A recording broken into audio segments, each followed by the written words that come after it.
Hey, Juventini, welcome to the all JuveCast. This is episode 129, and I got my man Justin joining me. How are you doing, man? I'm good. How are you? I'm doing really, really good, especially after the nice 4-0 thrashing of Parma that we needed after that tough draw against Atalanta. And we're going to recap that, and I'm looking forward to it. This was a fun watch.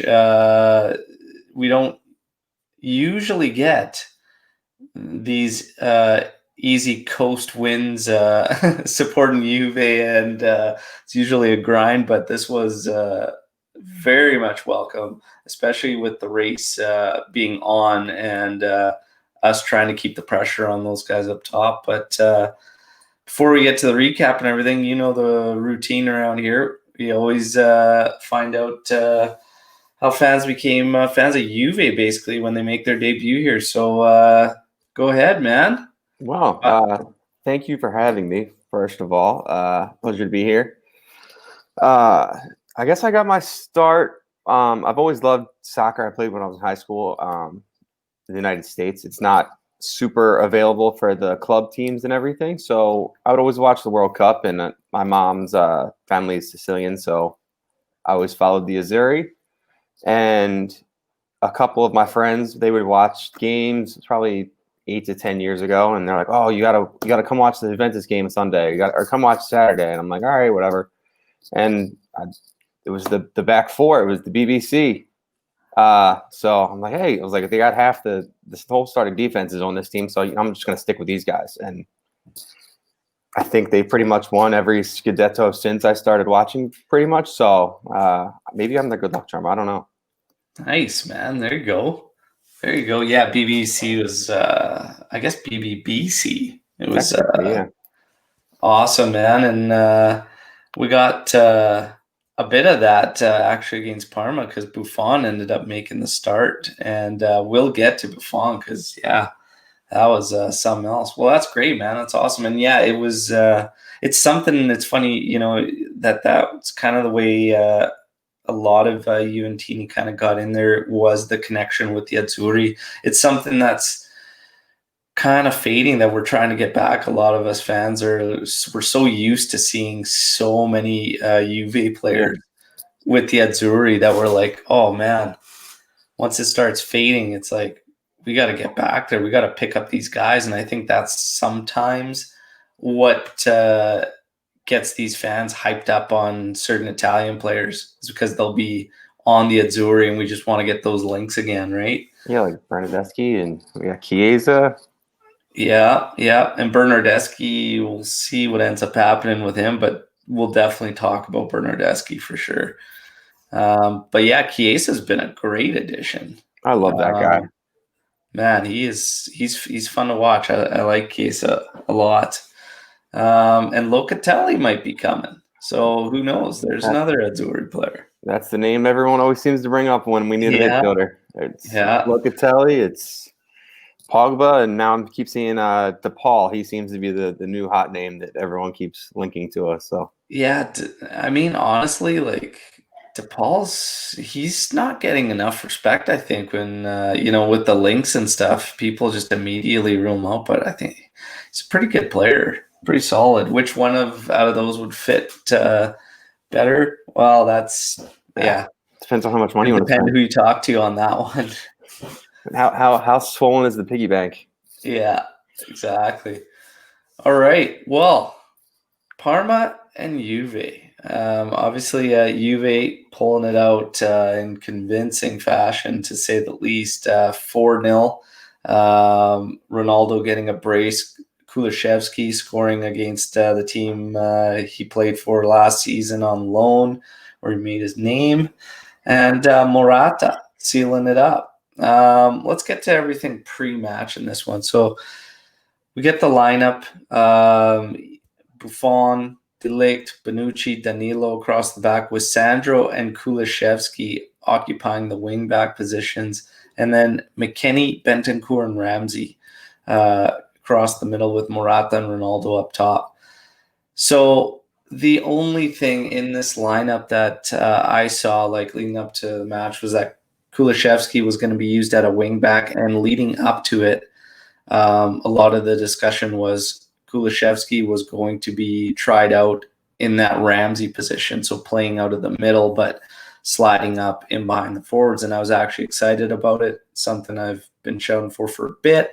Just want to see it because Kulishevsky doesn't really have a home, and he's been hit and miss from where we've seen him. So I thought Chiesa was going to end up playing on the right side, and Kulishevsky would be one of those middle sliding in that Ramsey role. But we get both of them in this one.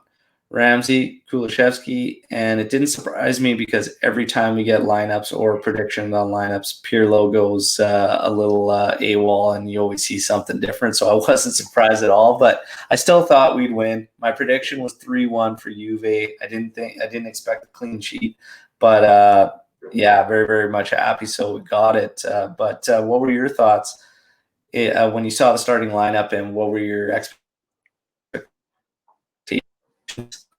Well, I wasn't really surprised that they were different than what all the predictions were, because I feel like Pirlo sees them and says, "No, we're not doing that," and just completely decides that he wants to change it. Because it's always like drastically different. It's not like, oh, well, we're going to sub one guy in and one guy out. It's always like the formation's different. There's different people starting. It's I like Sandro over on the left side like that. I feel like he's the most complete player that can go up and play and give us a little bit on the defensive side still. De Ligt, obviously, I want in every game. He's a stud. Kulishevsky, I was so high on him to start the season when it looked like he was going to be our kind of right midfield, right wing guy, and he hasn't really lived up to that. I thought he kind of disappeared at times during the game. I feel like the whole game was on the left side, and it was just Sandro going up and down and throwing crosses in. And even Ramsey seemed to do really well yesterday, even though a lot of the times I feel like he's the guy I would get rid of if you had to drop a midfielder, because he's, he'll play 60 minutes one game, play 45 minutes the next game, and then you won't see him for 3 weeks. So they played well. I feel like Morata needs to stay on sides. People are making jokes about it, but I think I counted he was offsides 3 times yesterday. Yeah, and he's just got to chill out. It's just it comes with the territory on how he plays. He's constantly at that back line there. It also does open up some room for some of the guys in build up, him playing that way. But I saw a lot of different stuff too out of like Morata. Like, he wasn't so rigid and right up top. When we'll get into it, obviously as a recap, some highlights, but on the second goal with Ronaldo there, Morata was actually way out on the flank. Yeah. So it was there was a lot of rotation in this match. But the offsides, Morata's going to be that guy, man. He's the Spanish Inzaghi, as my friend Graham calls him, and he's living up to it. But he's still having a hell of a season so far. I still remember this session that we did, a live session, and my buddy Antonio there saying he was going to finish with 20 goals. And I said, oh, I don't know. And now I'm like, holy smokes, already up there. So who knows, man. But it's been a big, big addition. And he's essentially made himself, like, in my opinion, I said this on the live yesterday I did with Eric, Morata, I think, not being in the lineup has the biggest impact than any other player outside of De Ligt. I think those two guys are you notice it drastically when either one of those guys isn't in there. Yeah, that's between him and Ronaldo. It's hard to argue that those guys you kind of have to have. I don't know what they would do if they didn't have Ronaldo or Morata in. They might not score a goal for weeks. But, yeah, well, and that's one of the things is it's tough to it's tough to see, because the matches we didn't have Ronaldo was still fairly early, and like the team was in this kind of flux, and Pirlo hadn't really figured out his go-tos, and he was still moving guys all over the pitch. Now you pretty much know who's going to occupy what position, which is more than we have before. So it'd be interesting to see. The other thing is too, we'll probably never get the answer to that question because there's nobody to rotate in there. It's like Morata, Ronaldo, Dybala. That's it. So yeah. But it's awesome that these guys are firing and that the chemistry's there between Morata and Ronaldo. The match itself. So it kicks off with another Morata offside a couple minutes in as he seems to be clear on goal. He ended up going wide with the shot anyways. It's called back offside. 5 minutes in, a couple minutes later, Bonucci gets like tossed so easily at the bat, like just literally brushed off like a child.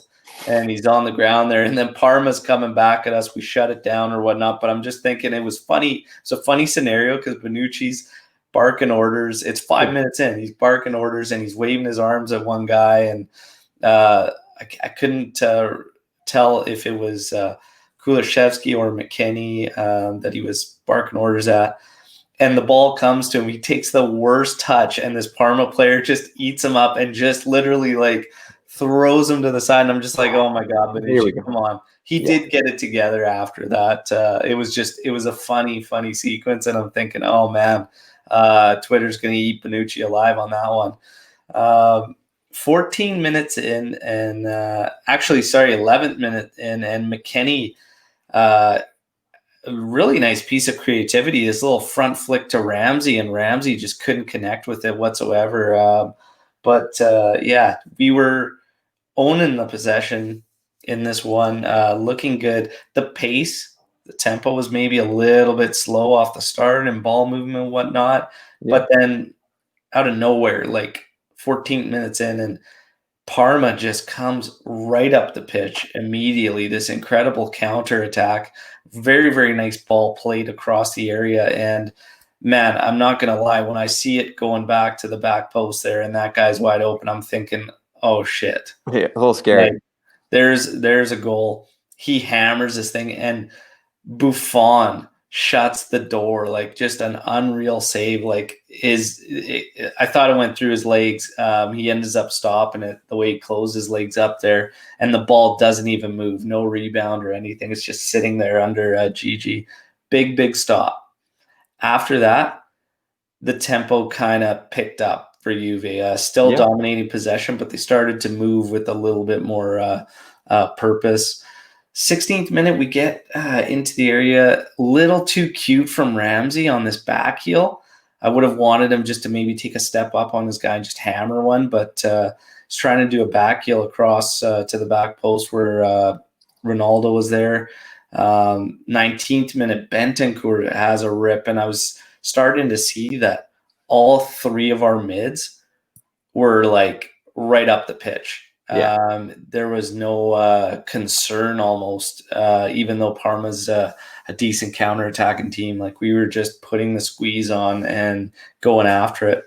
22nd minute, and I still don't know how this cross goes through the entire area. No idea. Very, very bad from Parma. But Sandro, we find him out on the wing after some good movement. It started on the far side. Yeah. So cut in from the flank, hit a midfielder on a pass, goes back to the winger, work it across, and then they find Sandro. He initiates the 1v1, takes his guy on, has the cross. Still just poor marking, poor defending on Parma's part. This thing goes all the way across, and Kulishevsky, sitting at the back post, picks his spot and hammers home 1-0. I really don't care if it's poor marking, but it was nice movement and build up, and Kulishevsky fires home. So we're thinking, there we go. Let's see what this kid can do and start getting him rolling again. But nice start, man. What are you thinking here? 1-0, 22 minutes in. I feel like that's kind of what they need. They seem to be a team much more comfortable playing from ahead. So if they get that early goal, kind of like they did against Barcelona, then it's off to the races. But if they kind of struggle and we get to halftime and it's still like 0-0, it's kind of like, oh boy, here we go. We're gonna have to fight this out, and it's gonna be 1-1. But I feel like Kulusevski loves that finesse shot with the inside of the foot, just puts it where he wants. He does. I mean, he hit it nicely, but he didn't kill it. But I feel like that's his second goal where he's kind of done the same thing, where it just got the ball perfectly is at his feet, and he's just like, all right, I want it here, and that's where he puts it, and that was it. Yeah, that's definitely his go-to, is right across goal to the far post, little finesse. But yeah, it was good. It was good attitude after them. Like I said, I think that was a little bit of a wake-up call when Gigi makes that stop, and then the tempo just kind of picked up a bit.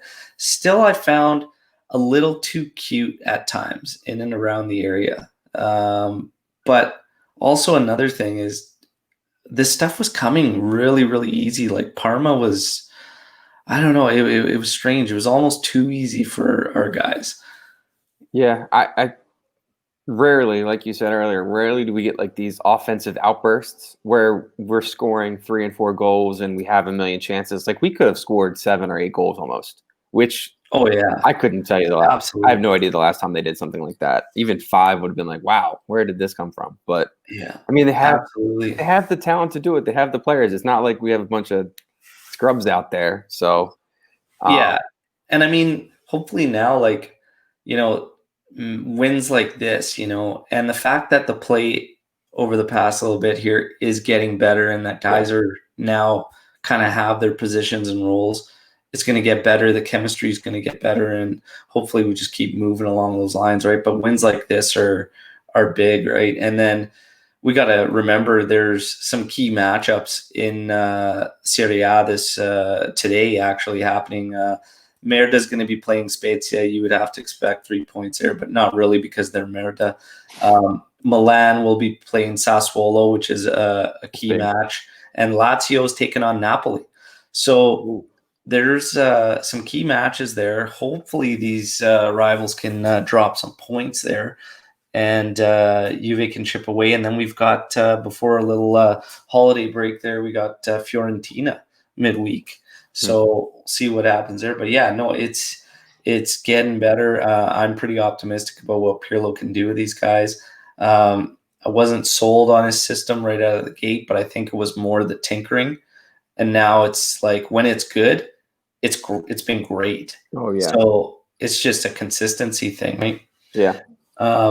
Second goal, 25th minute in, we get another one of these sequences that we started to see. We saw it on the first goal just from the opposite flank, and now we saw it on the left side.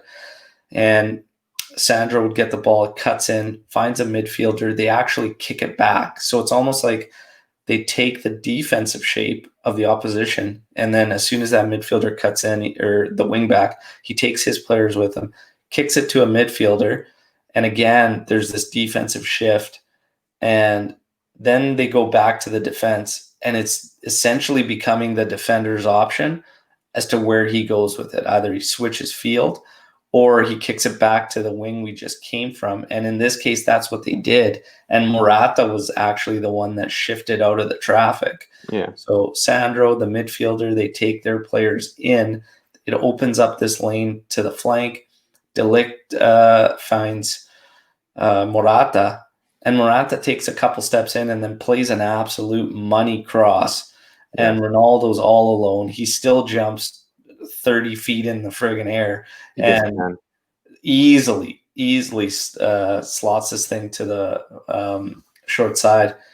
Sick goal, sick header, sick cross. Nice little sequence that we started to see quite a bit in this match. And you could see that's how they were going to essentially create, was just start from the flank, move it in, kick it back to the D, and then let them decide if we isolate these, trigger these 1v1s. And I can't help but think we're going to see a lot of that, especially when a guy like Chiesa is out there, because that his game is the 1v1s. Oh, yeah.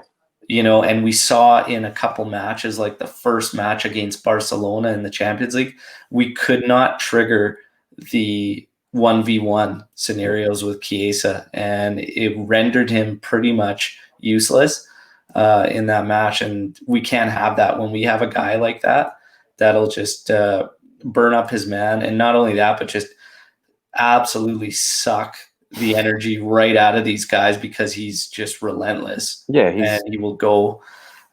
We have to do that. So it was interesting to start seeing this sequence.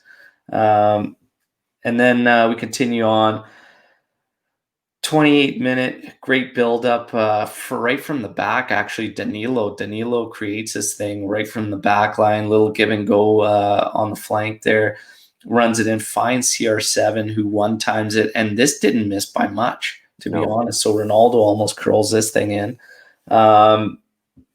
38th minute, another great passing sequence. Ramsey to Morata. Morata has a rip shot, gets blocked. And then 44th minute, right as we end up the half, get a corner kick. McKennie gets way up. This thing, he heads it. It finds Bonucci, and Bonucci it looked like it was just it was just too tight, too fast. And he's just trying to basically direct it, but he misses it. But that easily could have been 4-0, maybe 5 in the first half. Like great first half. I was absolutely pumped. All Juve, 2 goals up. The biggest thing for me was that we were starting to see some different sequences. We were starting to see more involvement, a little more balance, because it wasn't like it's tough. While I feel like sometimes in matches leading up to this point, we were too predictable in a sense that we would always play up one side of the field. In this particular match, we still kind of did, because it feels like we were all looking for Ramsey a lot, which Ramsey had a great match. Yes. But at times, we tend to just like always be so one-dimensional in how we attack or how we play, right? And really, you notice it when Cuadrado's in. When Cuadrado's on the pitch, it's like I see us be so one-dimensional almost. Yeah. In this one, you got some good looks from other guys. McKennie was getting up there. We talked about Bentancur getting up there. Like, all 3 mids were heavily involved in getting right up the pitch. I don't know if that's going to be something we'll see as we play tougher opposition. Yeah, you know what I mean? And I don't know if a lot of it generated at that, but like, man, this one, it was like full guns blazing. Everybody's up. We put the press on, like, and everyone's up there. I don't know if we'll see that all the time, but it was a great first half. What were your thoughts at halftime? I mean, even from the start, like you said, it did seem that the left side between Sandro and Ramsey, they seemed to dominate possession and leading up and part of the attack. And like you said with Chiesa, when he disappears on the 1v1s, but I think that's the good thing about this team is that, I mean, if we were to put Chiesa on the right side for this game, we'd have the option. So if you realize that the attack on the left's working, we can go down with Ramsey and Sandro and play it from there. Or if Chiesa's eating his guy up, we can go down the right side and use him and whoever happens to be over there. I guess this game would have been McKennie. And like you said, I think he played really well too. Out of the midfield, Bentancur didn't. He's great until you get to like the penalty area, and then he just sucks. I don't know if he'll ever score another goal unless the ball bounces off of him by accident, because that guy, I got nothing there. But the midfield as a whole, I feel like was very balanced. Even though if you look at the 3 of them on paper, you would think that there's some qualities that lack, but it seemed to work this game, which was a little surprising to me. But I'm not going to argue with it. It worked. No, not by any means. And yeah, like, I mean, that's the one aspect of Bentancur's game is that offensive, that final third. Where is it? You know, like, it's always leaves you wanting more. But in terms of the group here, it was a really good balanced midfield. Yeah. You know, and we're going to get to it after based on some questions that came in from Juventini. But yeah, you had a bit of everything, a good mix with the group out of there. Again, for me, it was just like the amount of pressure we were able to put Parma under, you know, and it's certain sequences building up because of that. And then it's like, I'm curious when we start playing these measuring stick matches, right? But we had that great outing against Barca at Camp Nou. And I mean, like I said, this thing that Pirlo's got going, it's pretty solid. It's pretty good. And when it's good, it's great. It's just that consistency. But the biggest thing out of this half, we got not only 1 goal up, 2 goal up, and we didn't have this massive letdown or drop off in play. It's true. We never allowed Parma to really get comfortable in possession, and we didn't stop putting them under pressure. And that was the big thing for me. I want to see this shift like applied all the time, consistently. Like I hate these letdowns. Like we'll get one up, we'll get comfortable, and then you see like just a complete comedy of errors, and they draw like a team will equalize the game, and then all of a sudden we're scrambling, right? Yeah. So the focus, the intensity was there throughout, no matter the goal difference. So I loved it.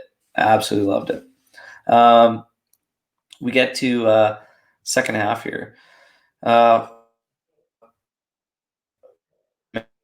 Wait very long. Bentancur, who actually had a really solid match. He had a really solid match. Great tackle on this play. We win possession back.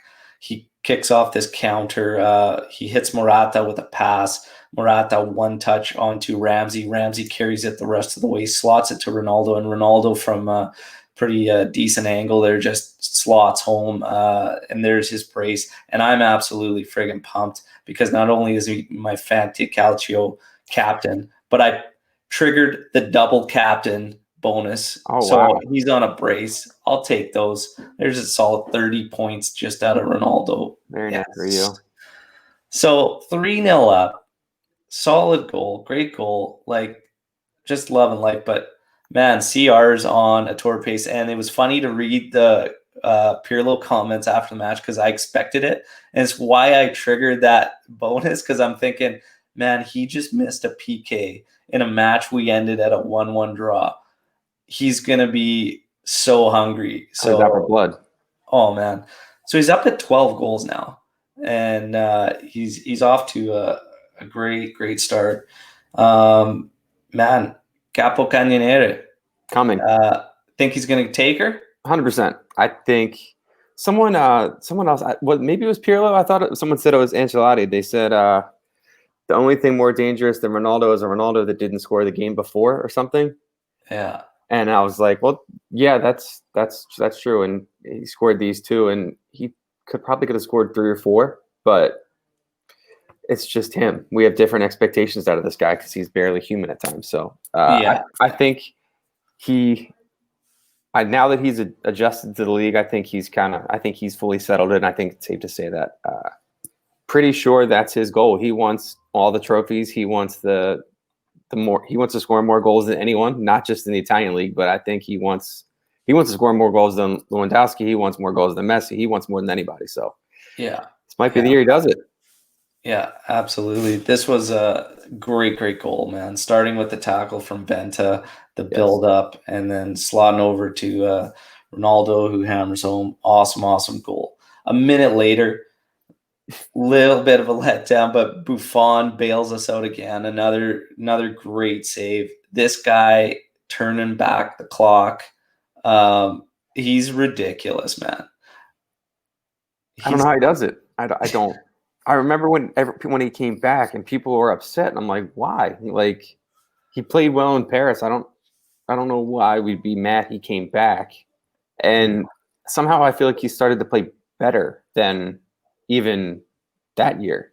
Man, we're definitely going to get into the Buffon talk after, but it's, man, I don't know if it's a great scenario for Pirlo because it's at the point now where I don't even think you need to worry about who the opponent is.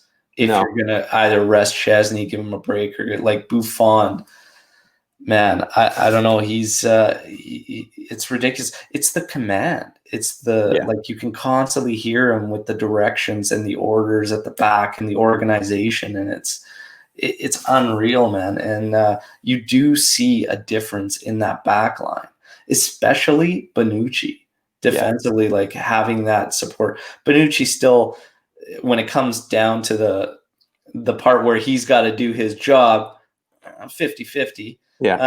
But as But at far as the organization and stuff like that goes, when Buffon's in there, it's a cut above for sure. Yeah. You throw Chiellini in the mix there, and I think, like, man, opponents would have a hell of a time. The unfortunate part with Chiellini is, like, he just can't stay fit whatsoever. He's pretty much done.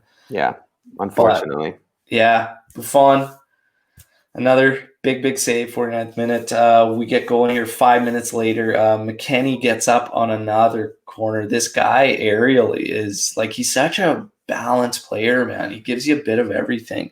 Maybe not, like, excelling in one facet other than ball winning capabilities, right? Absolutely, and energy there, but just so well-rounded, so good. Gets to this corner, it gets stopped, and De Ligt comes in and just hammers this thing, and we're thinking, oh yeah, there we go. Even De Ligt getting in there, our golden boy there. But turns out the corner, Bentancur got it outside coming in, so it never actually went in play, and that's just upsetting because that was fucking basics, boys. Come on. Yeah, and I didn't even see that. I remember they're like, no goal, and I'm like, who's offsides? And then they're like, the ball went out of play, and I'm like, I need to see this. And I don't even remember seeing a replay where they showed it, but yeah, they never really broke it down definitively. They just showed you the play again at full speed, and it was like, yeah, the ball didn't come into play. I'm like, okay. I was like, so I guess he just put a little too much curl on there. But yeah, we're just all over them, man. All over them. 68th minute, and we start getting some subs. Bernardeschi comes in for Ramsey. 73rd minute, 5 minutes later, Parma actually does come very, very close to scoring. There's a cross that goes back post, and they one touch it back, and it literally, I think, grazed the post going out of bounds there. 74th minute, Bonucci comes out, Quadrado goes in, McKennie comes out, and Portanova getting some minutes in there, which was good too. And yeah, really, honestly, outside of that, 82nd minute, Portanova actually forces a stop in there. And then right after that, Chiesa comes in. We give CR7 a break there. And then 85th minute, again, out of like nothing. It's over on the sidelines where the team sit. It's a throw-in. Quadrado's holding the ball. Parma's making a substitute. And it's literally like one throw, and then we switch field and hit Bernardeschi. And Bernardeschi just has one look, one touch, and just puts this cross right in there, zips it. And Morata just like, it's almost funny because like he's literally just standing there and he just easily heads this thing, all placement, and it goes in. And there's your 4-0. Thank you very much. A job well done.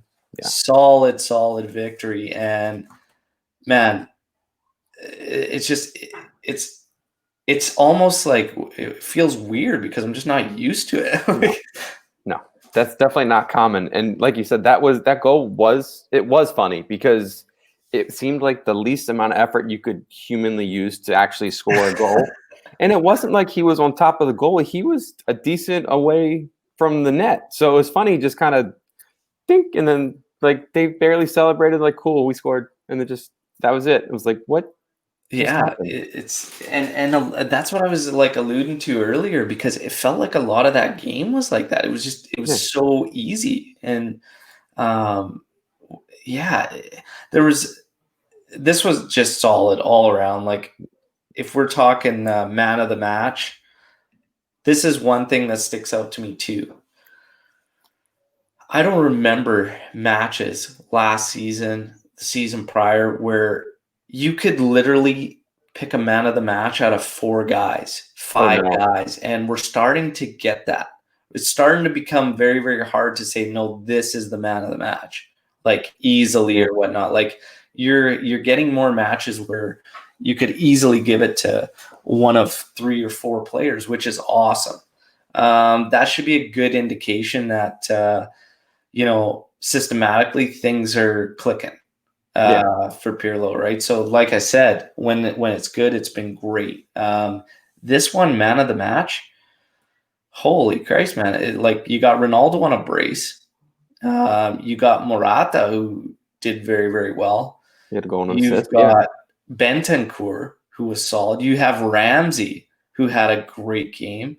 McKennie wasn't too bad, but Buffon, you had Buffon, who made some great saves. I don't know, man. I think, honestly, if I had to be between Ronaldo, Ramsey, and Bentancur, and I'd have a tough time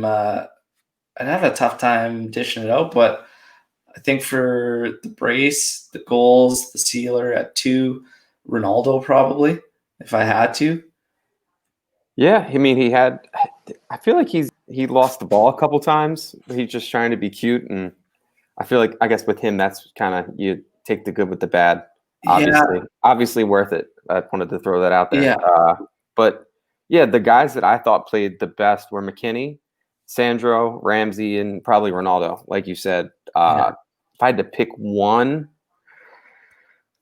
I guess you go Ronaldo with the goals, just because the goal of the game is to score more than the other team. So anytime someone scores 2 and none were from penalties, it's hard to deprive them of that. So Ronaldo had a couple instances too where he actually played some really money balls and nobody was there to cash in.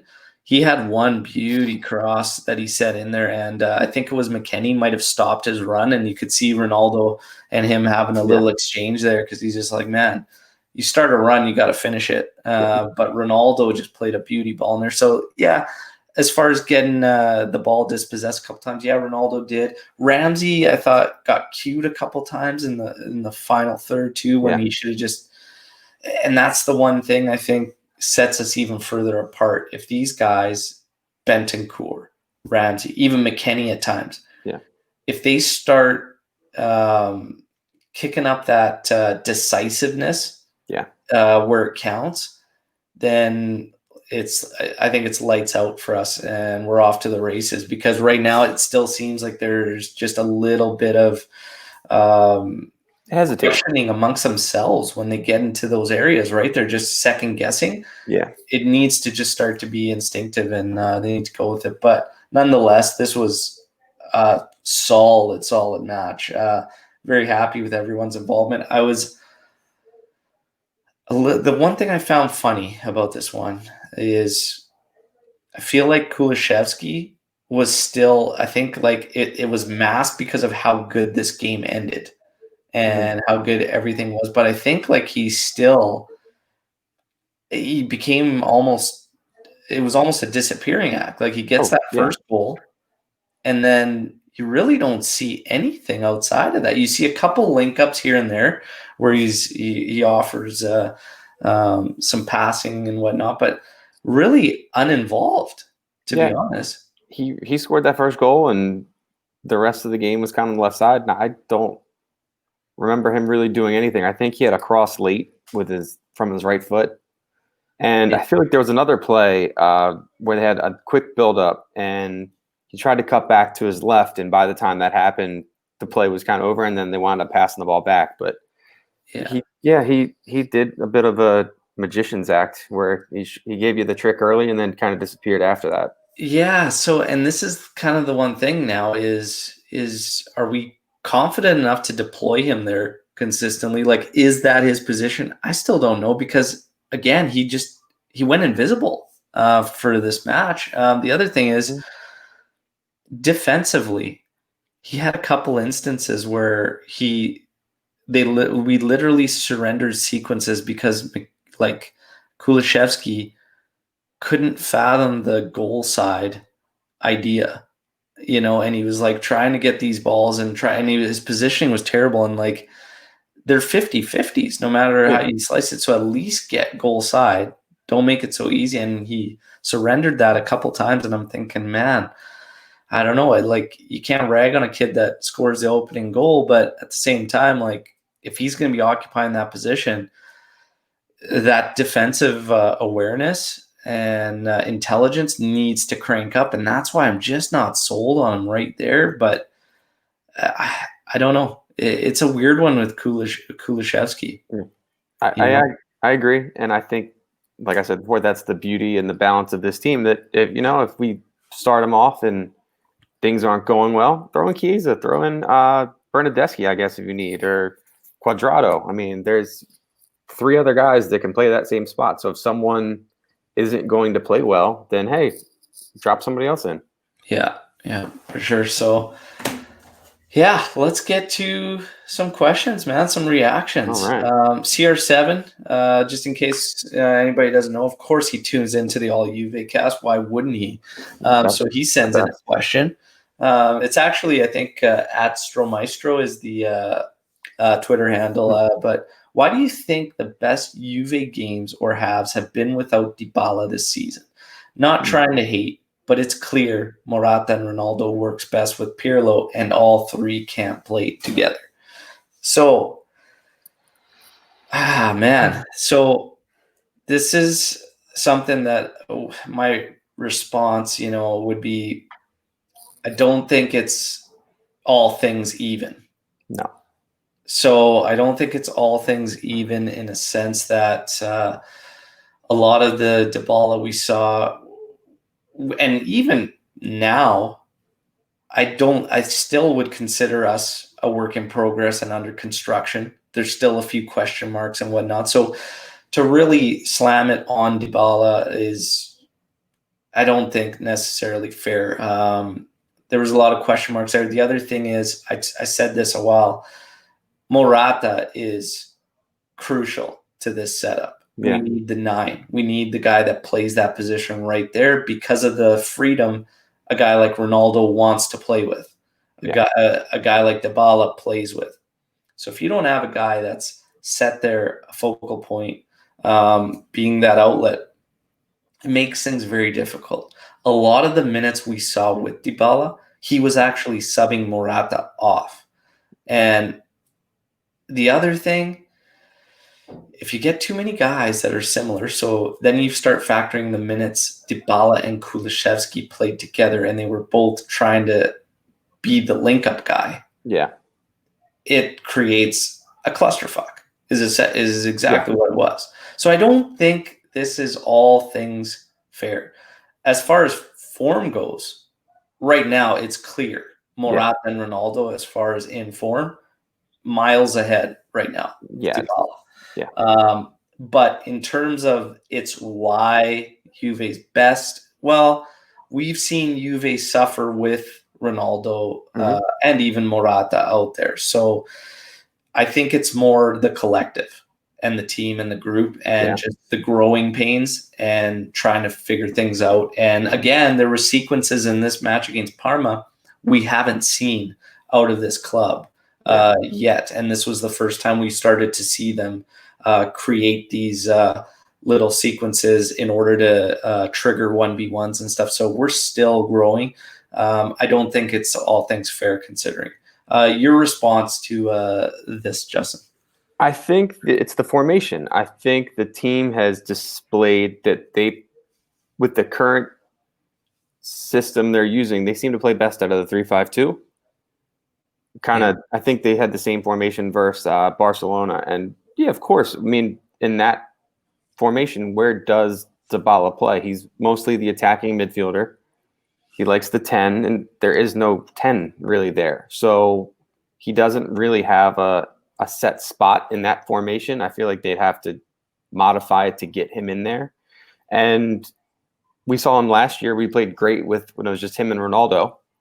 But this year, the trident that we were hoping for has not really worked as well as we had hoped. But the good news is that if they ever do figure out a spot, they might score 3 and 4 goals every game, because the 3 of them, if you do get them to play together well, then good luck. Yeah. Well, the thing is, too, is I'm not really expecting it. No. Like, I don't expect to see a trident of these 3, because who are you going to bring in off the bench? Like, it's these 3 guys. The rest of the guys we have are wingers or like they wouldn't truly be an up top player. So I don't expect it. Like I said, I think the biggest thing is like if Dybala's coming in and he's subbing Morata, you've got two guys, Ronaldo and Dybala, that constantly evacuate the top center position. So you have nobody there. Yeah. And that, like, you just see this awkwardness created. Oddly enough, in this one against Parma, Morata and Ronaldo actually rotated out in and out quite a bit. So I'm curious if that's going to be something that we'll start to see more. The midfield, you touched on it, I think is a big difference. Pirlo has shifted from the two-man pivot, and he's going to this three, in which you have both sides pushing up and then that supporting one.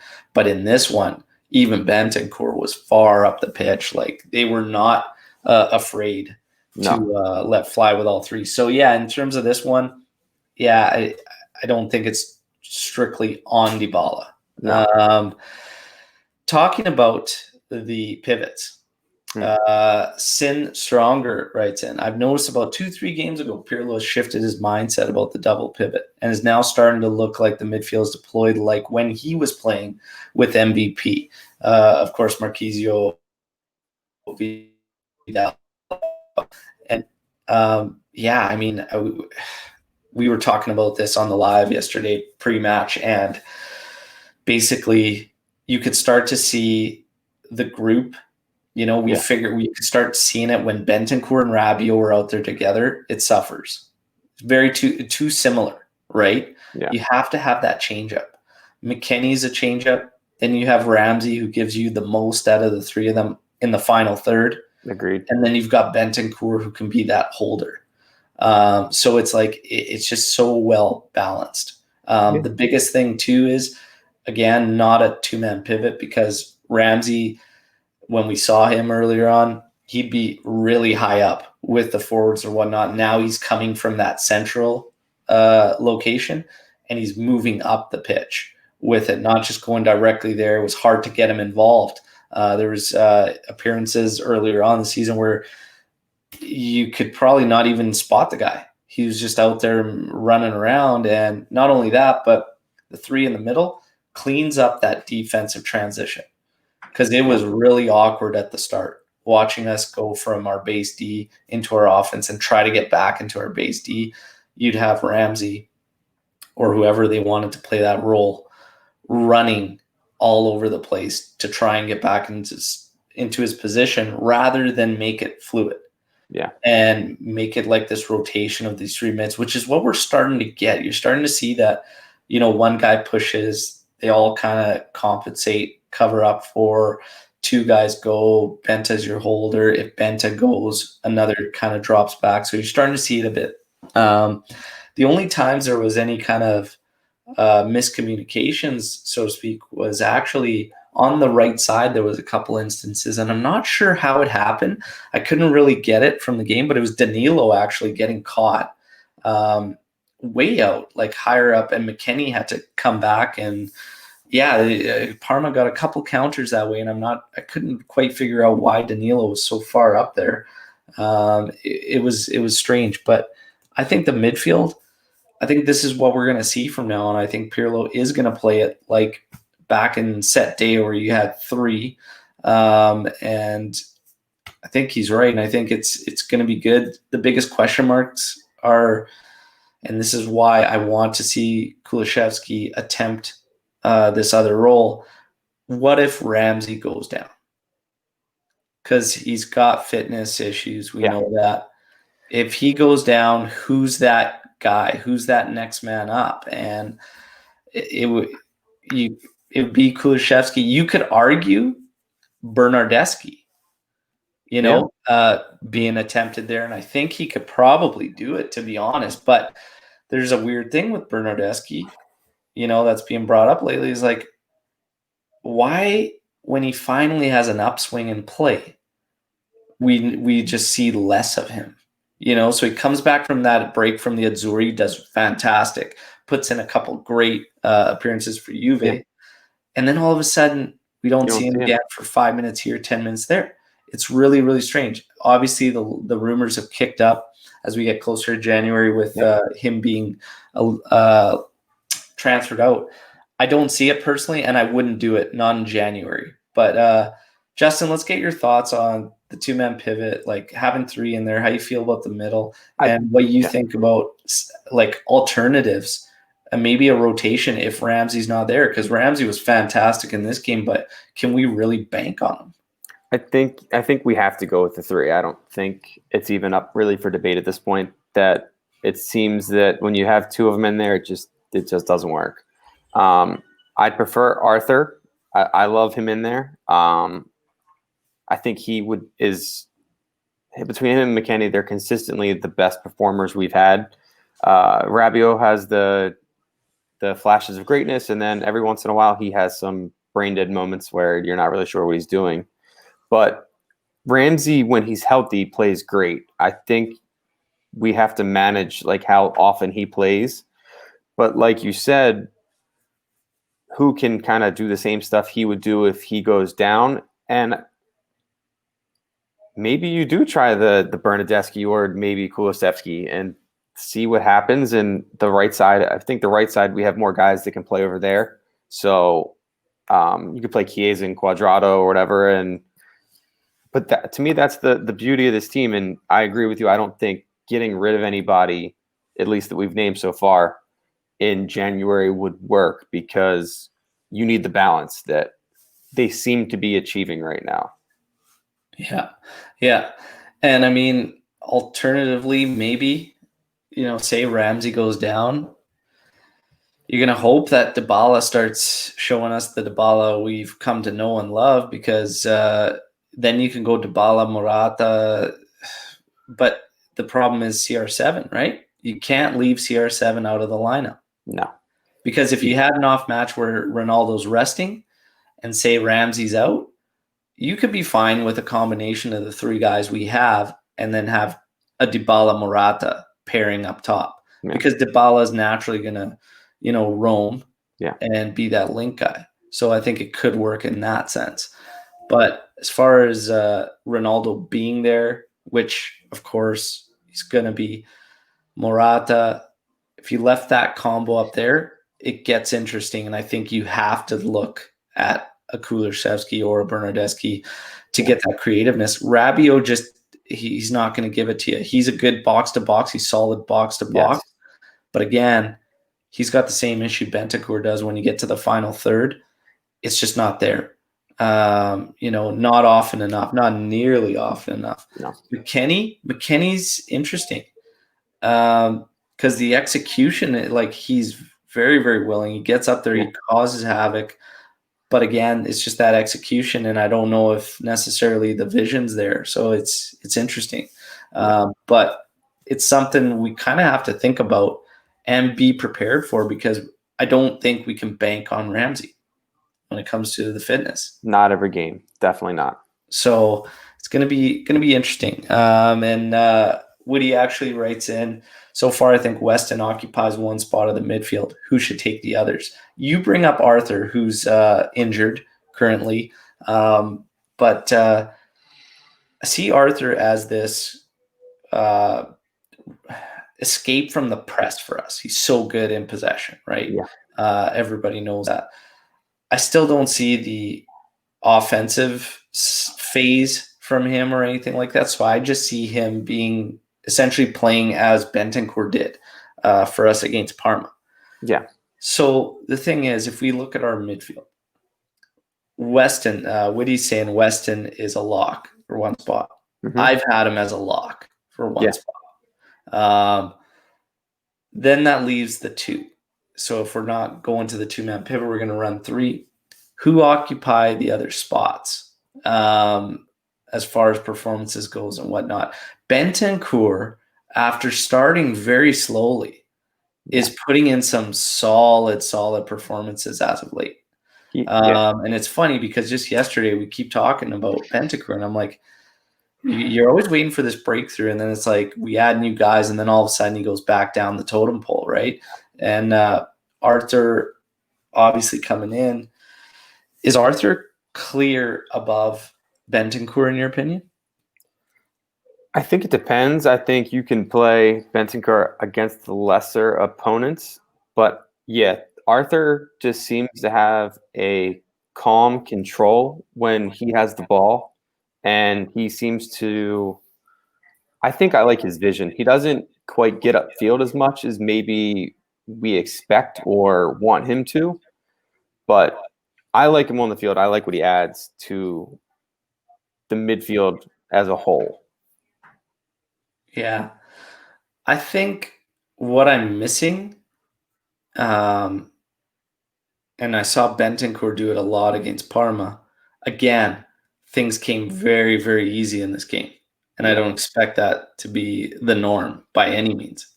But I saw him splashing the ball around very, very nicely. Yes. Up forward, pinging one out to a flank or whatnot, and just reading it very, very nicely. And I feel like Artur, I need a little more direct, a little more of a direct approach out of him at times. Not all the time, Yeah. but at times. I feel it's a little too just, yeah, I'm going to go laterally. I'll go back. And just when he does try to go forward, the success rate isn't really there. So I don't know. I need that part of his game to get up. But when it comes to team and being on possession, he's able to get us out of so much trouble, and rather easily as well. So, man, you really got to take your pick there for that spot, because Bentancur, I think, also offers a bit more defensively than Arthur. Yeah. But, man, if McKennie's in there, do you make the sacrifice for Artur? When Artur had one match right now so far this season where he pulled the strings beautifully and the tempo was where it needed to be. And I haven't seen it at that level again. So I still want more out of him. Whether I'm being demanding or what, I don't know, but I still would give him the edge. So I'd say McKennie, Artur. That leaves the last spot. If Ramsey's healthy, is it his 100%? So far, I think you kind of have to lean that way, to be honest. He seems to be the midfielder that can kind of get up a little bit. I don't think we get much defensively out of him, but I guess in three-man midfield, that's the beauty of it. You don't need three guys that come back and play defense all the time. But yeah, to me, that seems to be the best. I would say the best midfield. You had Ramsey one side, you put Bentancur, Artur in the middle, and McKennie on the other side, or some combo of them, and yeah, that seems to be what works. I think maybe if Rabiot back up McKennie, if he needs a break, but somehow he never seems to get tired. So, yeah. So, and that's kind of the interesting thing is, we talk about this midfield. Again, my concern is Ramsey goes out. How do we still get that creativeness? Because you're starting to see him now, Pirlo, set up his midfields where you have the traits that complement each other, right? Yeah. I don't think you're going to see a Bentancur Rabiot together again. You might in the odd circumstance, especially now if Arthur's injured. Bentancur seems he's going to be that holding player. So if Ramsey's out of a lineup or getting a rest or whatnot, Rabiot would have to come in. And then you got McKennie on another. So with Bentancur occupying the holding and then Rabiot out there as well, where does do we hold McKennie down to the creative side of things? Like it's going to be interesting, man. I think they're going to have to lean on one of those outside guys and look at this a little bit differently. But in a go-to match for me, Ramsey, Arthur, and McKennie would be my middle. Speaking of McKennie, he won the U.S. Men's Player of the Year for 2020. Been a solid addition out of nowhere. It was just like Yeah. we signed Weston McKennie, and everybody's calling him McKenzie, and you're like, "What? Who is this Ooh. guy? Did Yeah. we sign McKenzie? Did we get McKennie? Who is this kid? This guy from Schalke." And this kid is so fun to watch. He's literally the closest to Vidal without the bullshit. I don't know if you call it bullshit, but the drinking, the party, and the attitude, the red cards, like the attitude. Like he's such a well-rounded, balanced player. Yeah. Obviously, Juve's talking about making the move permanent. Eric and I were discussing this, and we got into it a bit on the live, not as in depth as we have been on Twitter or whatnot, but he says, hold it, pump the brakes on making this a permanent move, where a lot of Juventini are just like, get it done. Get it done. It's a no-brainer, right? And it's interesting because if you break this down, first of all, right off the bat, permanent moves, I said I would be okay with it. I can understand the hesitancy. And I'm that guy. I'm like, well, let's wait. Let's see what happens. Like, let's not just jump on it because of the current form and whatnot. But with McKennie, I would be fine with it. Perfectly fine. Justin, would you be fine with them making this permanent like right now, today? Isn't it like 14 or 18 million? 23? Is it 23? Yeah. Okay, it's a little higher than I thought. I mean, to be honest, he's done everything right. He's rebuilding America's reputation one game at a time. He's making America great again. Yeah, he really is. Shout out Weston. Thank you. Yeah, he's been great. He's on and off the field. I feel like we've seen some clips of him. He went viral when he stubbed his toe. I'm glad he's recovered from that. But I don't have any negatives really about him. I wouldn't say he's great at any one thing, like you said, except for ball retrieval. But and you've compared him to Vidal. He's like a Matuidi, like 4.0, where you actually do get a little offense out of him. And he does have a little flair with that little flick pass that he had last game, and he's had some goals. And I don't see why you wouldn't make him permanent.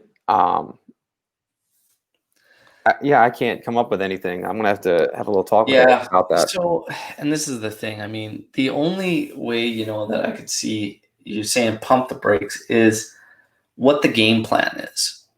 Because if they do have a guy, say it's Pogba, say it's Aouar, say it's Locatelli, right? Say it's a couple guys that they're looking to make additions on, and you've committed $23 million to Weston McKennie. You have to make room for these other guys. Yeah.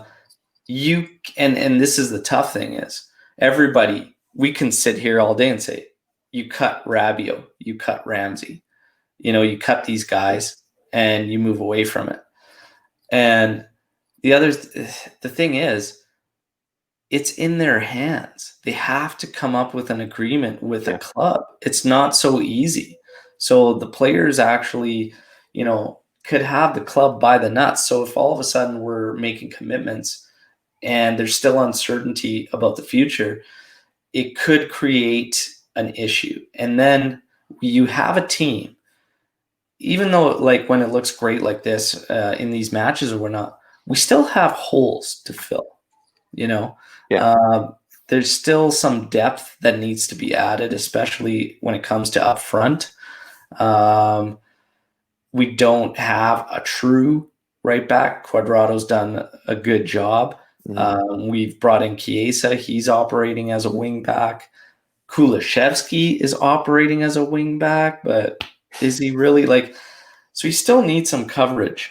Yeah. So I can see the reasoning from Eric as far as pumping the brakes.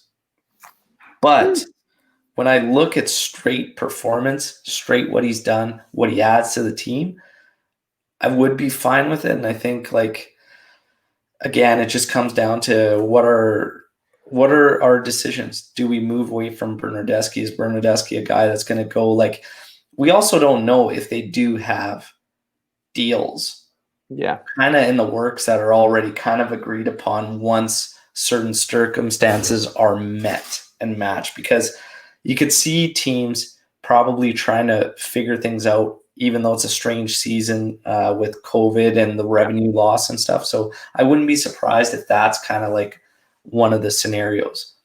Performance-wise, McKennie, I'd be absolutely fine. 23 million is still like peanuts in comparison to what he's actually given us and the money we were going to spend on other mids, right? So in the grand scheme of things, I say go for it, and I'm totally happy with it. Talking about, exchanges and what we could do and moves, who are some players that are expendable should we make moves in January? Bernardeschi is a name that's constantly thrown out there, but is he really expendable? I'm not so sure based on the coverage he can give us, because he will gladly, and he has since day one with us, operate in any position we've thrown him at. Whether the execution is not there or whatever, but he'll do it. He won't bitch. He'll do it. He has started to play better operating in that wingback role. Yeah. So it offers us some coverage without we have such an unknown at the back because Chiellini can't stay fit. Bonucci is I feel like it's a ticking time bomb with this guy, to be honest. I would have De Ligt in the heart of that back, but I feel like we're locked in on Bonucci there. Demiral has had 2 quick injuries after coming back. That's concerning. So Sandro might have to operate as one of those time to time, as well as Danilo has been used as one of the side center backs. For me, and again, I think there might come a time where we have to see Bernardeschi as a free guy in the midfield, a la Ramsey. Yeah. I can't see him being a guy that's expendable in January, to be honest. No. What do you think? I hate saying this, but I think we all know who the most expendable player in January is. And he didn't play yesterday. Don't do it. Look, I don't want it to happen. I will lead off by saying I don't want this to happen. He wants to stay. All the fans want him to stay. But in the 3-5-2, he does not have a position. Maybe, you know what? I won't even say his name. I won't even say his name. But I think we all know who I'm talking about. Okay, so you get rid of him, though. I don't want to. I get it. But let's just hypothetically. Hypothetically. So we get rid of him, right? Yep. We already don't have a backup plan outside of Morata, right? This is correct. So one of these two goes down. You don't have a true number 9. We move Dybala. That just gives you another forward option that comes in. I still see us being shy as forward stand. I know that guys say Chiesa can come in. Kulishevsky could play up top there, but I'm not so sure. I'm not so sure I would go with those guys up front. I think maybe if they go to like a 4-3-3, you could have 2 wingers and you put whoever, I guess Ronaldo or Morata. You would fit a 4-3-3. I just don't think we'll ever see it. I think we'll only see it if it gets forced, to be honest. Like if people go down and you have to do it, I don't think Pirlo's too stubborn to sit there and say, no, we're going to play. I think Pirlo would pull kids out of the U23 and make his system fly, man. We've seen Frabotta at the start of the season. I think he makes it fly, man. I think he's honestly locked in on this, man. Yeah, the Frabotta. Because I think what the concern is that we don't get enough out of the flanks. So in a 4-3-3, I think in Pirlo's mind, it's too risky to push those fullbacks as high up the pitch as he would like, and still get the coverage, right? There's other teams doing it or whatnot, but I think for him, he's clearly built it off what he's seen as being the simplest to provide total football, really. Yeah. And when it's fluid, it's beautiful. Like when it's working and every cog's kind of doing their job, it's beautiful. It's good to watch. It's fun to watch. When it's bad, it's clunky and the transitions are awkward and whatnot, but I don't know if we'll see a 4-3-3 switch, and I think it's a little too much from what we're playing. But so even to ask the players to do that like on a whim, I think honestly, I see him pulling U23 guys up if he had to. But they kind of switched to a 4-3-3 a little bit when we have the ball. Or when we have the ball, when we're defending, they kind of switch to a 4-3-3. I'm sorry. Like Sandro drops back, and then it's him. Yesterday was him, Danilo, Bonucci, and De Ligt on the side. It's like a 4-4-2, our shell, because you'll have Morata, Ronaldo up top, and then like Kulusevski occupies one defensive wing, and then Ramsey makes up the other side, and then you have McKennie and Bentancur in the middle, right? And then as soon as we go offensive, it's like Ramsey slots higher, and as he turns and rotates in, that's when Sandro pushes up, and then Danilo, Bonucci, De Ligt just spread out, and they just create this three at the back, right? So it turns into like your 3-5-2, your 3-4-1-2, whatever you want to call it. I think it's too drastic a switch to see a 4-3-3, man. I don't think. But I don't know if from a depth point of view, I don't know if Dybala is expendable, man. Not in January. I don't want it to happen. I would be sad to see him leave. But I mean, if we look at who's played the least, we're not getting rid of any of the midfielders. We can't get rid of any of the center backs. Well, Sammy can. Who? Sammy Khedira can. That'll generate a happy meal. Maybe. Yeah. I'd be happy with a happy meal. Oh yeah, for sure. Especially if it was with a toy. Yeah. Oh man, the toys. But I don't know, man. When you look at this team, like who's expendable in January, if we're talking swaps and stuff, man, I don't know. It's pretty tough. January's a little ugly. You swap, say Dybala gets swapped, it's for a midfielder, then you're especially screwed. Because we're still one forward shy of true coverage up top, in my opinion, because I don't see Chiesa playing in a front two partnership. And why would we want to move him from an area he's starting to excel in? Right. Kulusevski, I don't see it, man. Everybody's hanging on to that first match against Samp, him bagging a goal and having a couple decent links with Ronaldo, but I don't see it. I honestly don't see him. He struggles far too much with players on his back, and a lot of that role is going to be hold-up play. So I don't see it. No, I don't think. And if it was a big Champions League match, I don't think anyone would be comfortable with that either. Yeah. So honestly, this question, like, I don't think anybody right now is expendable. I don't think we're at the point where we could really do anything. So if it's swap deals, it's really got to make sense, because if we're swapping one of our forwards to bring in a mid, that's a no. That's a no from me. That's a hard no. And then Bernardeschi being expendable, I don't really know. And it seems weird now. I'd wait till the off season if you were going to do it, because he's starting to actually contribute and play decent. Yeah, I agree. I think if we knew who we were getting, or they plan to sign in January, then we could come up with a list of people that, hey, we could get rid of this guy. Like if they were 100% bringing Pogba, okay, then I think you can get rid of Ramsey or Rabiot. And here's the thing. Ramsey or Rabiot, who do you keep out of the two if you had the option?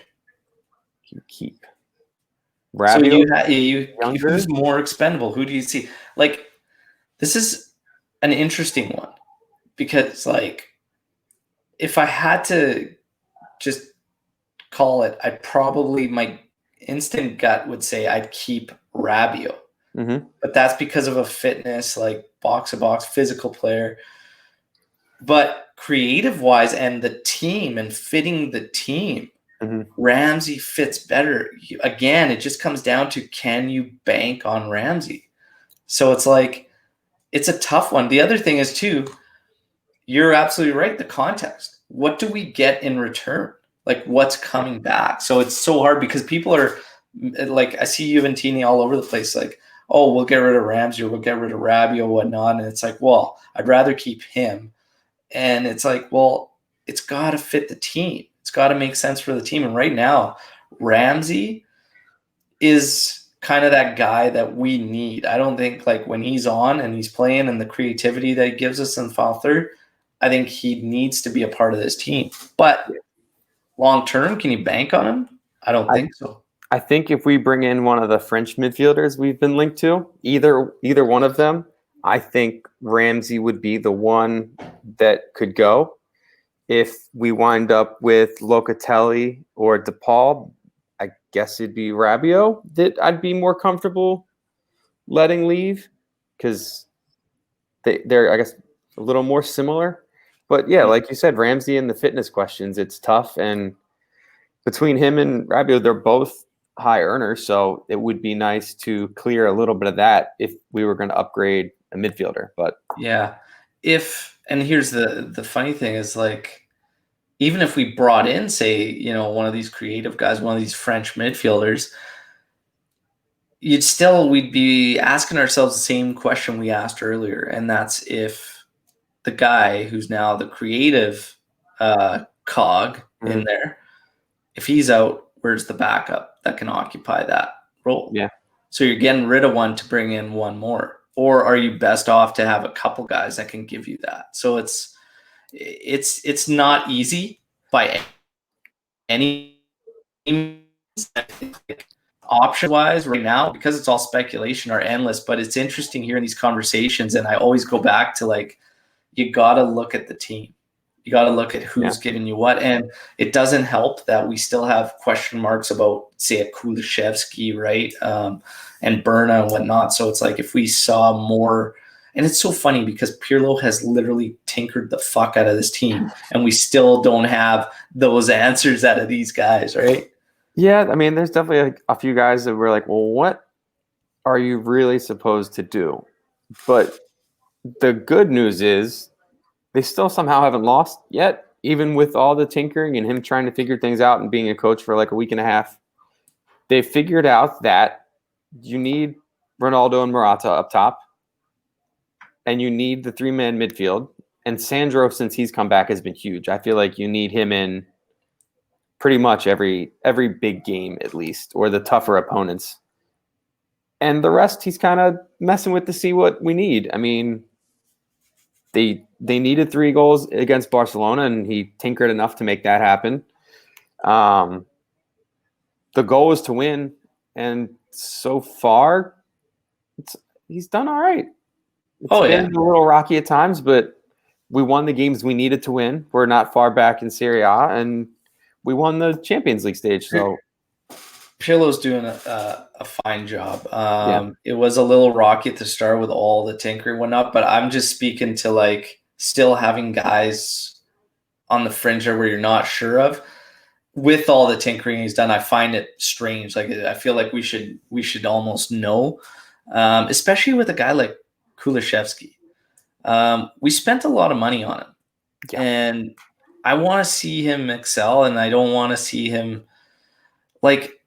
That comes down to like if he's literally going to be this guy that we rotate in and it kind of goes invisible. It's not. Is he best to really have around right now, or should he go on loan and like actually like put in minutes at another team? And because I'm not so sure that we're using him in the best way possible. And that's the big thing with Kulusevski, and it hurts because I think there is a really talented kid there. Yeah, but sure. It's just I don't know if it's going to come out, and I don't know if it's system or if it's continuity or whatnot. I don't know if it's going to come out for us fully this season, right? I mean, they've spent big money on wingers. They spent money on Kulu. They spent money on Berna. They spent money on Chiesa. You can't play 3 and 4 of them in the same game. I mean, they can't all start. Yeah. You can rotate them in and out, and the Kulusevski thing too, the thing that's interesting too is is this another move? Was this another move that basically prevented our rivals from getting this kid? Was it going to be a fit? Did it make sense at the time? Like it's tough because Sarri, I feel, was in question of staying for a lot of last year. Yeah. So the 4-3-3 was essentially in question. Yeah. And then you sign this kid for 40-some mil that plays in a 4-3-3 as a right winger. And then you make this switch to Pirlo that nobody knew what the hell position, what formation he would play, whatever. Yeah. And Sky Sports, beIN Sports, all these guys, they can't even figure out what he's doing when he names his lineup because the drawings are all over the map. So it's like, it's interesting, right? Are we picking up players that suit us, that fit us? And this is another reason why I think everyone needs to have a lot of patience with Pirlo, because we do not want to create a coaching carousel. No. Because that's the worst thing that can happen. And then when you go through a transitional phase and you bring in a lot of new players, if you're not getting some form of consistency, you're just going to be battling the same thing year in, year out. I find it incredible that we were able to pull off the Scudetto win last season, to be honest. Like, it's actually ridiculous. It was up for grabs. Yeah. And I feel all our rivals shit the bed because we stumbled so bad towards the end. And like, it was shocking to me that we got it done. We got it done though, and I'm pumped. This year, I know Pirlo doesn't have the amount of points Sarri did this many games through. Yeah. I feel a hell of a lot better with Pirlo though than I did with Sarri. Yeah, that's the players just seem different. I know that we did kind of add a lot of new players, but the attitude in them seems to be different. And I feel like there was a Ronaldo quote maybe a couple weeks ago or a month ago or so where he just said that everyone seems to be playing better and they're like a little bit happier under Pirlo. And I think that kind of shows during the games that they are happier, they're better with the training. But the newer players have, minus Kulusevski, I feel like McKennie's been a good addition. Chiesa's helped when he's been out there. Morata's been unquestionably the best and most important addition. But that's the big thing for me, is that the new players have come in and have adapted very well, while the old players have kind of switched over from being the third coach in 3 years with their systems, and they've managed to pull it together too. So it's probably not easy as we non-players assume it is for them, but they've done it pretty seamlessly, to be honest, with all the moving parts they've had. Yeah, absolutely. Absolutely. And we're very close to wrapping up, but this was one we're definitely going to touch on. A lot of shouts coming after this one. And of course, the match against Barca, but Buffon starting. This is something I posted yesterday. And I said, I think if you're Pirlo, you have to really, really honestly consider starting to give Buffon more of a mix with Szczesny. Buffon has a command that is not a part of Szczesny's game because it's not always there from Szczesny. The organization difference when one is in and one is out is quite a bit different. Not all the time, because Buffon has had some appearances since he's returned from PSG where it hasn't been like that. But as of late, man, Buffon's right back to his old ways, it seems. And the big stops that kind of the team builds off, the command at the back, the ability to make Bonucci look like he knows what he's doing a lot of the time. It's that's a skill in itself. It's just this guy right now. I think you have to really consider. Now, I'm not saying he needs to be our one. I still think Szczesny is the one, but I think more of a mix just to kind of help pick Szczesny up a bit and say, look, like this is what we're after. Let's get it up there, right? Yeah. But what are your thoughts on this? Like a lot of Juventini giving shouts for Buffon to be the guy again at 42. It's kind of hard not to. I mean, when he came back, everyone's like, oh, he's the perfect person to be the backup because he's just not going to expect much and Tech can learn from him and this and that. And I feel like Tech played great last season. And this season, maybe taking a little bit of a step back, and Buffon has played better. And I think you're right. He does command the back line better. And if we're playing a back three with Danilo and Bonucci and De Ligt, I mean, De Ligt is a wonder man, but he's incredible back there. But Bonucci does seem to play better when he gets a little more direction from Buffon. He seems more alert and more active back there. And yeah, I mean, look at Barcelona. They put Buffon in. I'm like, ooh, that's interesting. But they played about as well as you could have asked them to. Yeah. And yeah, I mean, more of a 50-50 split would be nice. And especially with all these games coming up, you kind of almost have to. But that's the thing. And the only question mark I would have, for the Juventini that are given this shout for Buffon to start, is he able at 42 to do it consistently? Like, that's why I just think a better mix would be fine, especially all the congested games and whatnot and schedule.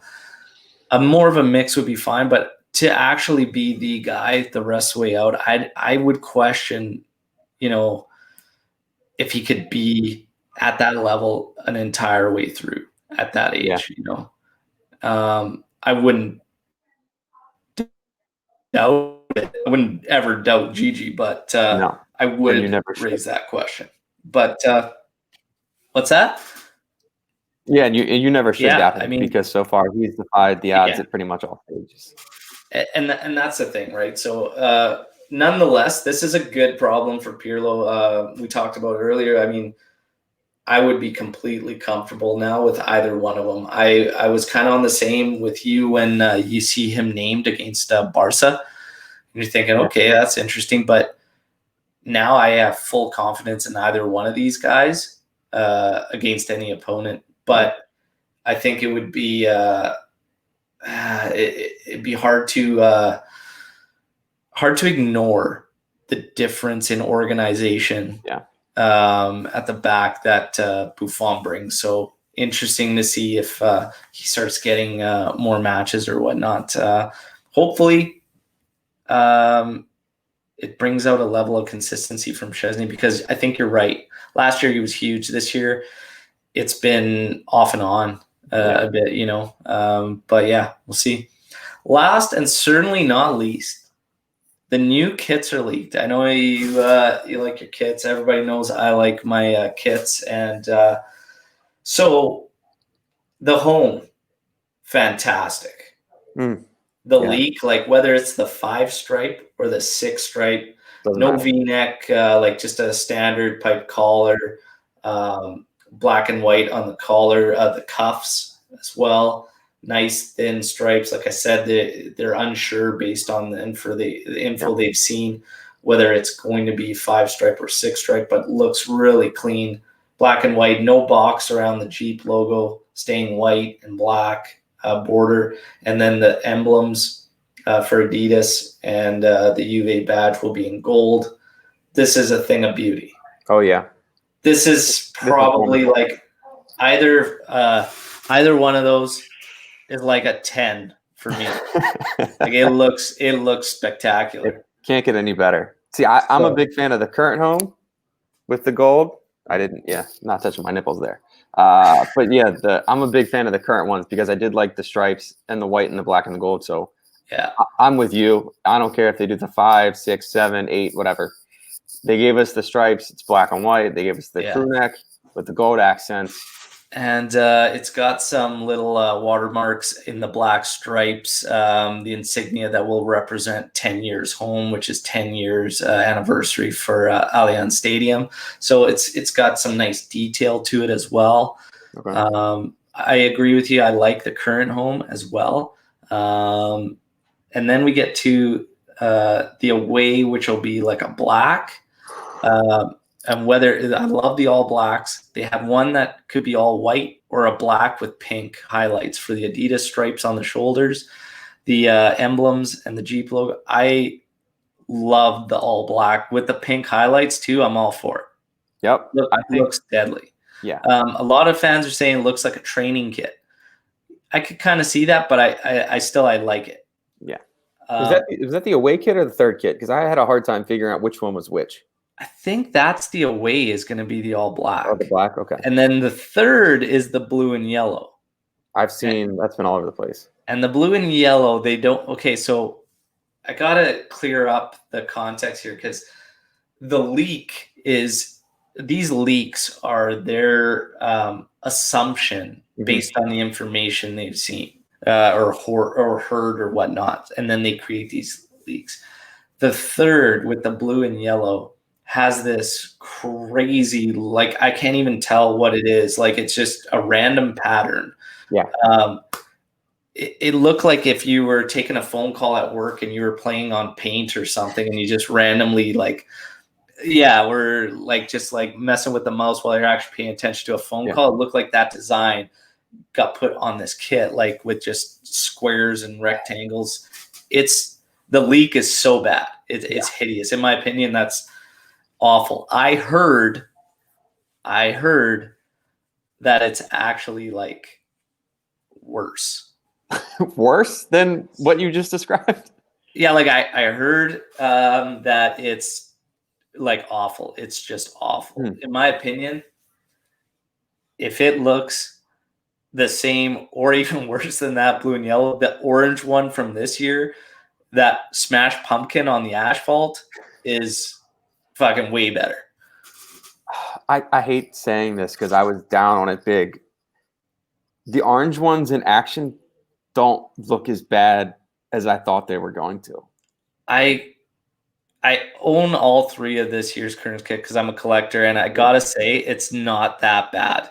Yeah, at first I was like, God, that thing is hideous. It's so like it's just too much, and they've worn it a lot. And I'm kind of like, all right, it's kind of growing on me a little bit here, and I hate to admit that, but imagine that's the kit after all these years that Juve wins the Champions League and wear.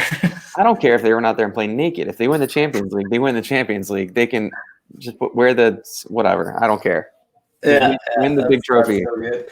Oh man, yeah, the kits leaked. That's always a big thing with Juventini, especially shirt collectors and whatnot. But the home one looks fantastic. But yeah. Oh, that's pretty much it. Wanted to get your thoughts on the kits. We covered a lot in this one. Justin, man, it's been awesome having you on. Thanks so much for joining me. We'll have to definitely do it again. This one was recorded at like 5 a.m. my time. So maybe the next time we'll do it at a time where it's suitable to share a beverage, have a beer. Okay with that. I'm okay with that. But thanks again, man. It's been awesome having you on. It's been an honor to pop my all JuveCast. All JuveCast. Thank you, my man. And thanks everybody for tuning in. I said again, yesterday we did a live pre-match, which was a lot of fun, and we're taking questions, myself and a guest. I'm still going to rip Lewis because he was supposed to be my guest and he slept in, but that's okay. Eric filled in. I love giving Lewis the gears too. Told him he needs his beauty sleep, so just don't worry about it, bro. We'll get him on the next time. Actually, Lewis is going to be a guest on the monthly recap. We're going to do a monthly recap now each month, and he's going to be one of 3 guests joining me on a panel, and we're going to do it live. Ooh. So keep an ear out for that one. Juventini, you guys can all join in, get all your questions and comments in, and we're just going to have a lot of fun. It'll be around the holidays. So maybe we'll have some rum and eggnog too, and maybe you'll watch us get a little silly if it runs long enough for us to have several beverages. Why not? There you go. But thanks again for all the support, and keep an eye out for the live before this midweek match against Fiorentina, and of course the post-match podcast to follow.